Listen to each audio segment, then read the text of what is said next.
parti pour la HRP, haute randonnée pyrénéenne, la traversée des Pyrénées, d'Hendaye à Banyuls.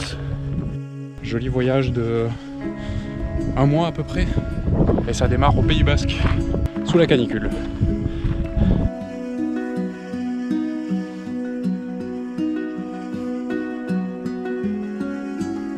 Deuxième jour, le Pays Basque est un four. C'est officiel. Il n'y a pas d'air, pas de nuages.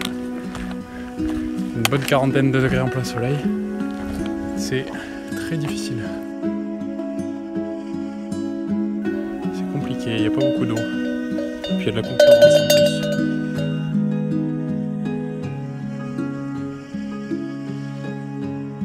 Je crois que c'est la première fois en randonnée que c'est l'eau qui m'obsède et pas la nourriture.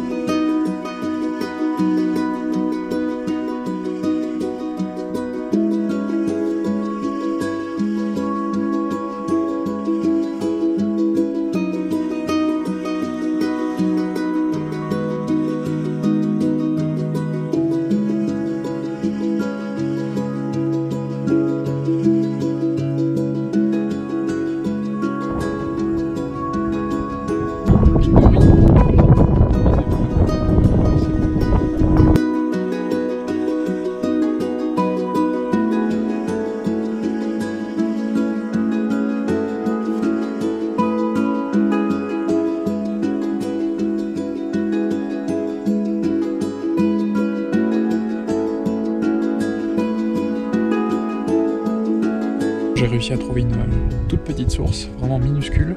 Elle m'a bien dépanné. Franchement, ça fait du bien de pouvoir se décrasser. Ça va être bien pour dormir là.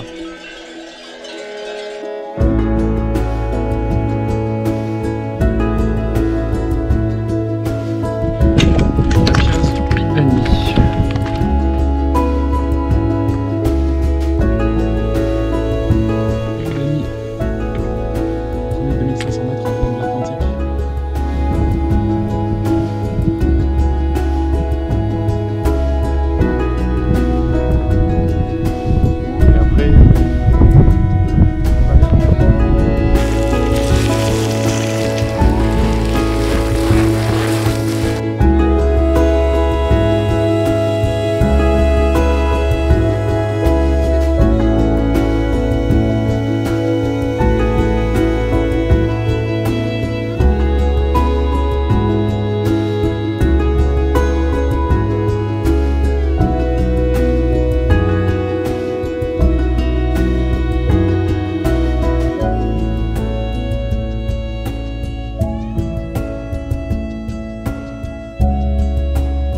Là, je viens de croiser un autre randonneur qui fait la HRP aussi, qui m'a dit que le beau temps c'était fini pour quelques jours.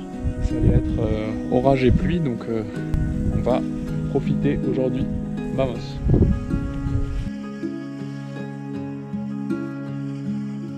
Je viens de ravitailler à Candanchou, gros ravitaillement, le sac est quasiment plein.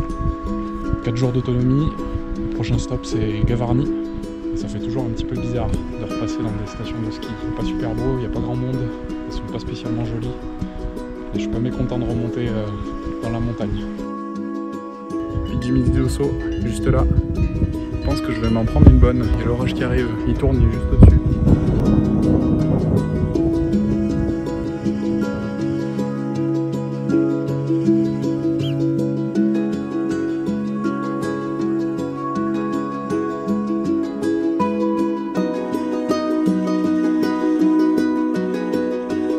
La nuit dernière fut un peu agitée, un gros orage qui a stagné au-dessus de la cabane que j'avais trouvée heureusement pour passer la nuit.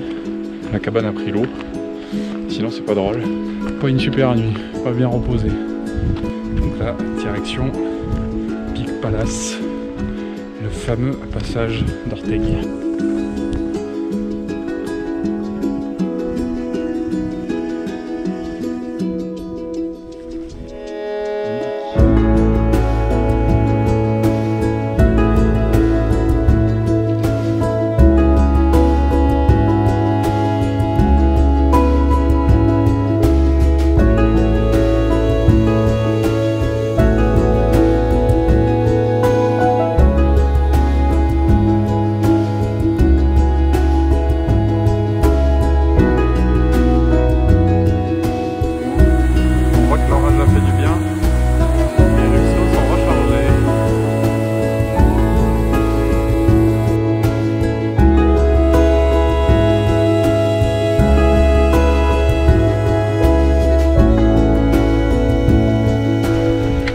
monter au col de la Fâche. Et ça n'en finit plus de monter.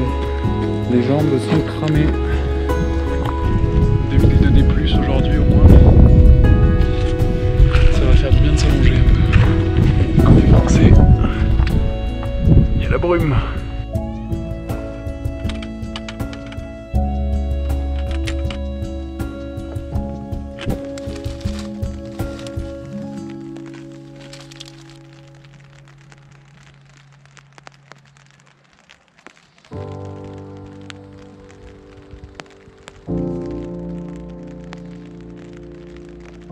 Bon, c'est pas le temps idéal, surtout que j'ai 2 cols à 2007 quasiment à passer ce matin, un autre cet après-midi, avec du hors sentier, donc il faut pouvoir quand même avoir de la visibilité et voir les cairns. Et on avance, on calcule pas, il n'y a que ça à faire hein, de toute manière, on va pas rester sous la tente, ce serait dommage.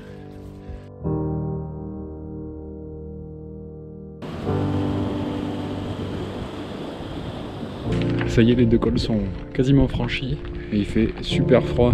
Le ressenti avec le petit vent et l'humidité est proche de 0 je pense. Ça fait bizarre de perdre 40 degrés en une semaine.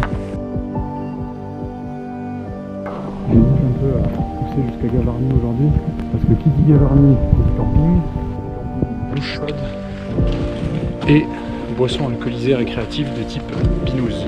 Mais ça fait 2 étapes en une, avec une météo un peu pourrie. Alors on va voir ce qui pèsera le plus lourd à la fin dans la balance.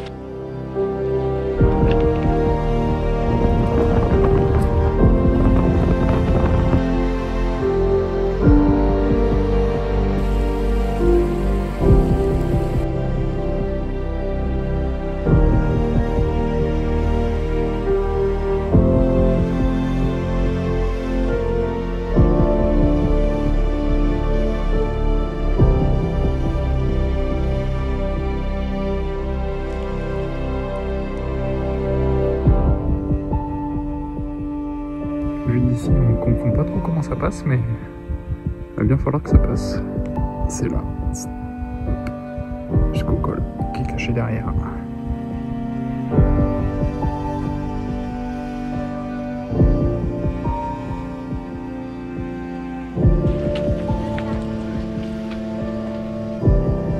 J'ai des compagnons d'infortune. Le col de la Mounia, ça se gagne.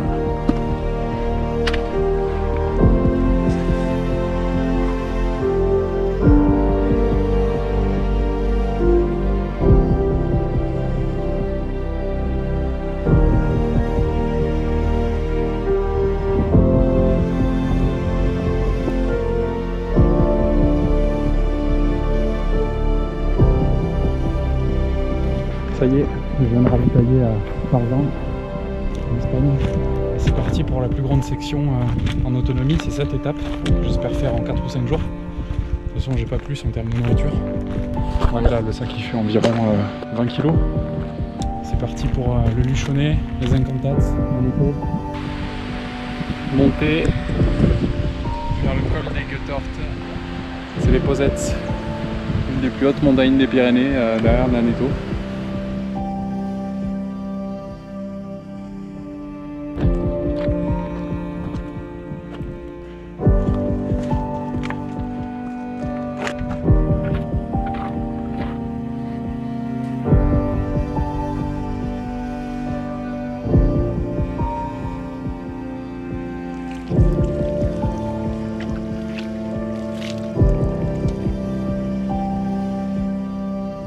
Tous les soirs, purée mousseline agrémentée de saucisson ainsi que de beurre de cacahuète pour les apports énergétiques.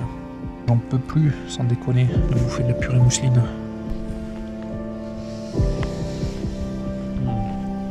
C'est vraiment très très bon.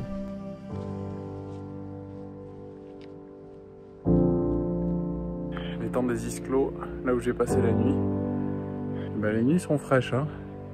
À 2500-2600 mètres d'altitude, je pense que j'ai 5 degrés si c'est pas moins au réveil. Ça picote. Je suis assez triste de voir l'état des différents glaciers des Pyrénées sur cette traversée. Tout ce qu'on voit là, c'était du glacier normalement.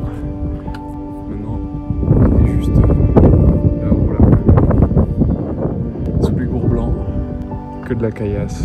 Ces glaciers, ils ont une valeur patrimoniale qui est vachement importante, une valeur historique, une valeur sentimentale, esthétique et bien sûr hydrologique.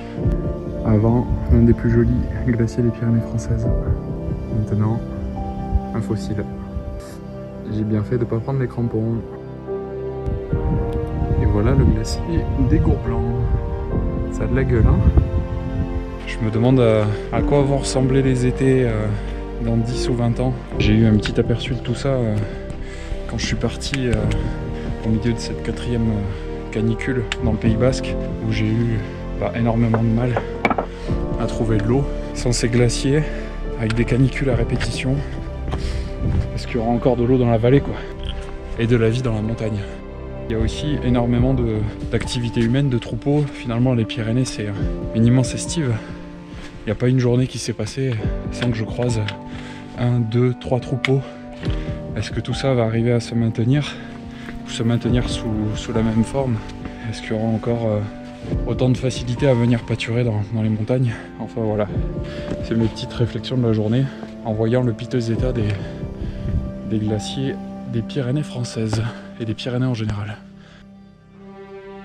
Je profite d'être au col des Gours Blancs pour me faire l'ascension de 3000, le Gourdon.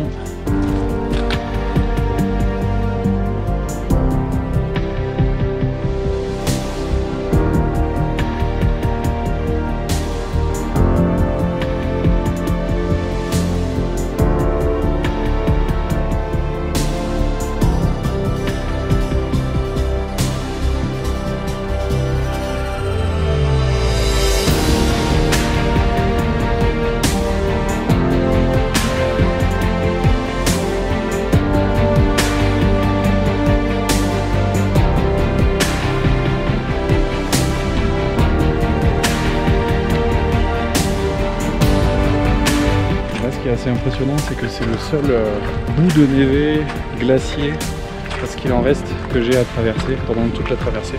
Monter au col des littorales inférieurs, qui est le plus haut col de la traversée. Quasiment à 3000 mètres.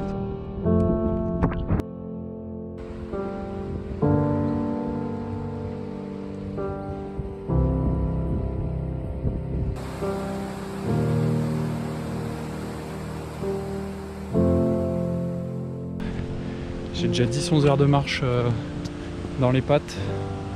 Malheureusement, le spot que je visais pour planter la tente, on n'a pas le droit de bivouaquer. On va continuer à avancer. J'ai trouvé mon bonheur. 19 h. Yes.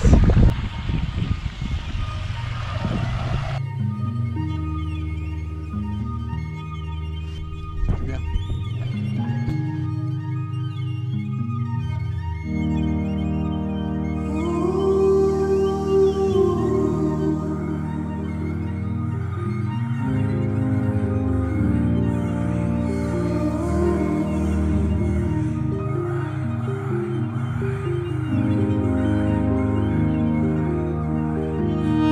C'est la porte d'entrée vers la Catalogne. Je peux voir les sommets liégeois, on voit les stats au Montcalm. Ça fait plaisir, ça veut dire que la fin approche. Et voilà l'Aneto, point culminant des Pyrénées, 3404 mètres. Et des glaciers quasiment complètement disparus. Avant ça descendait jusque là, tout ça c'était du glacier.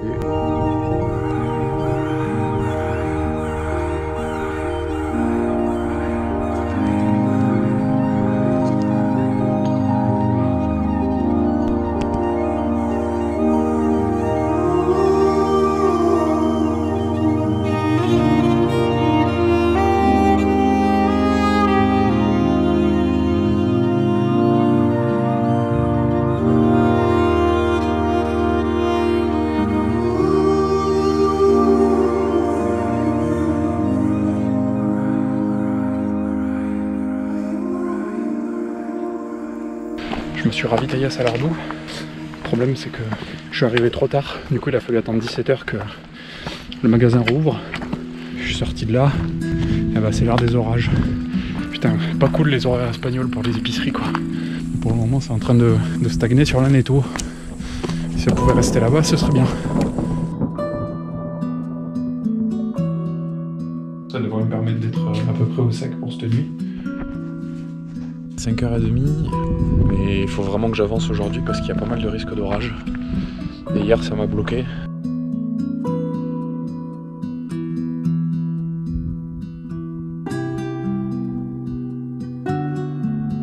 Est-ce que ce serait pas un temps parfait pour être en Crète ça, par hasard? C'est assez infâme. Ça fait 1h30 que je me bouffe ces pierriers, ces gros blocs. Ça m'a ralenti beaucoup et c'est pas facile à passer en plus.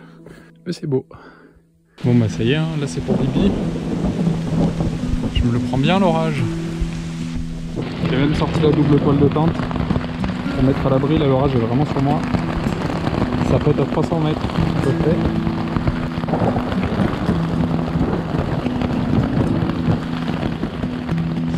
Orage, épisode 2. Cette fois-ci j'ai pu me trouver un abri un peu mieux. Bon, je vais m'arrêter là pour aujourd'hui. Ça suffit, 10 heures de marche.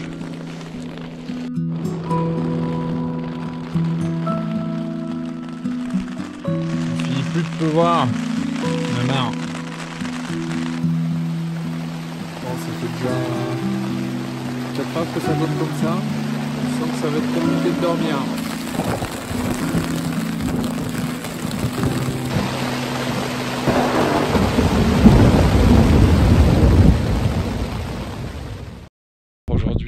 Étape vers l'Ariège. Enfin, je vais retrouver des amis, un petit ravitaillement le samedi. Après l'énorme orage d'hier soir, tous les petits cours d'eau sont en crue, toutes les mares sont rechargées.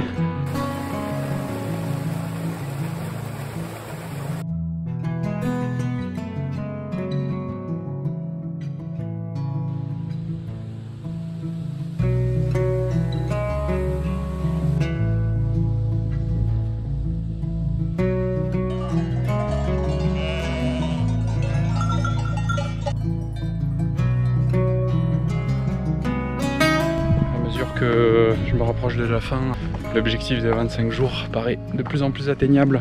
C'est un objectif que j'envisageais pas trop au début parce que je suis parti avec un sac relativement lourd, 11-12 kg à vide, sans eau ni nourriture. Donc 30 jours c'était un bon objectif. Mais là, si les choses se passent bien, ben, ça pourra être 25. Le refuge de l'étang Fourcade en Ariège, et moi je vais repasser en Andorre par là. 24 heures en Ariège et puis ça en va. Un petit dicton des jours à venir. Si en France tu n'as pas le soleil, va chercher à Bordeaux. Dilemme pour la soirée. Quel lac choisir pour aller dormir? Et nous avons le grand, le moyen, le petit. Bon bah le temps de merde ça continue. Là l'orage. C'est parfait, j'adore ça.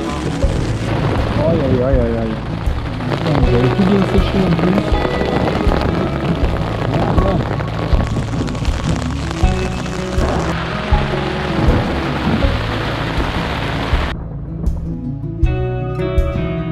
Petit essai de la nouvelle recette polenta parmesan avec ses tranches de saucisson. Bon, je sais pas si ça va détrôner la mythique purée mousseline.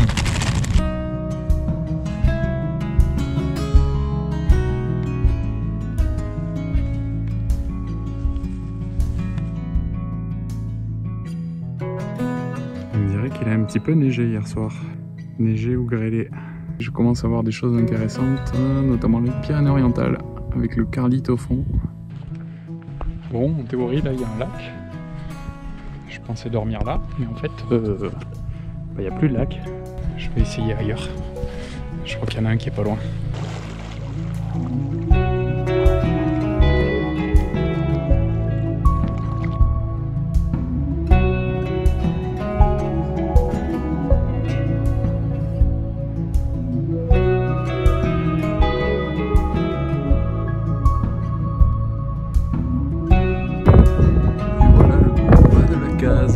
Le temple du consumérisme en Oran, 2000 mètres d'altitude, magnifique.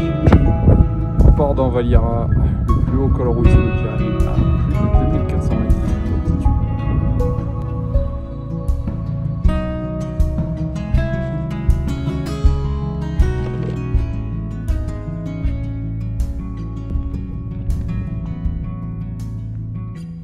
L'imposant Carlite. C'est une face qui fait plus peur quand on la voit d'en bas que quand on est vraiment dedans. C'est très raide mais ça passe.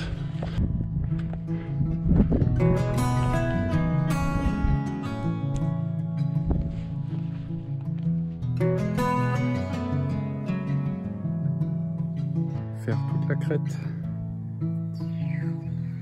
jusqu'au Canigou et après c'est la mer.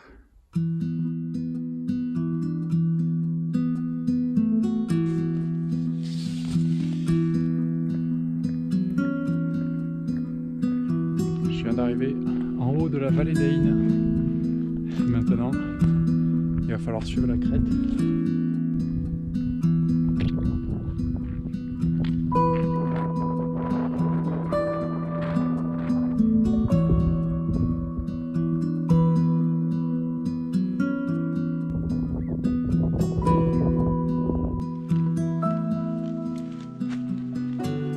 Oh, l'ambiance est juste incroyable.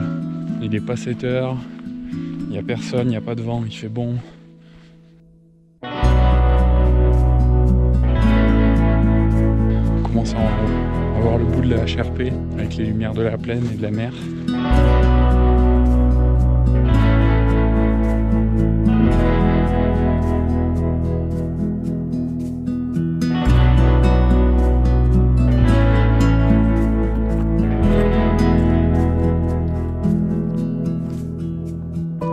Heureusement qu'il y a des cairns. Ah, c'est dommage, on va pas voir le Canigou aujourd'hui. L'orage arrive en plus. Bon, évidemment, c'est l'inondation.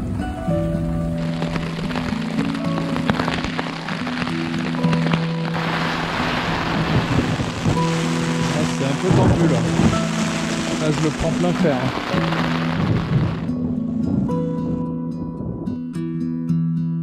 Aujourd'hui c'est la dernière journée un peu haute montagne avec l'ascension du Roc-Nègre préféré au Canigou. Le Roc-Nègre qui est juste à côté, un peu moins connu, qui permet une descente plus directe après, mais qui est un petit peu plus technique aussi en montée. C'est un petit peu plus escalade.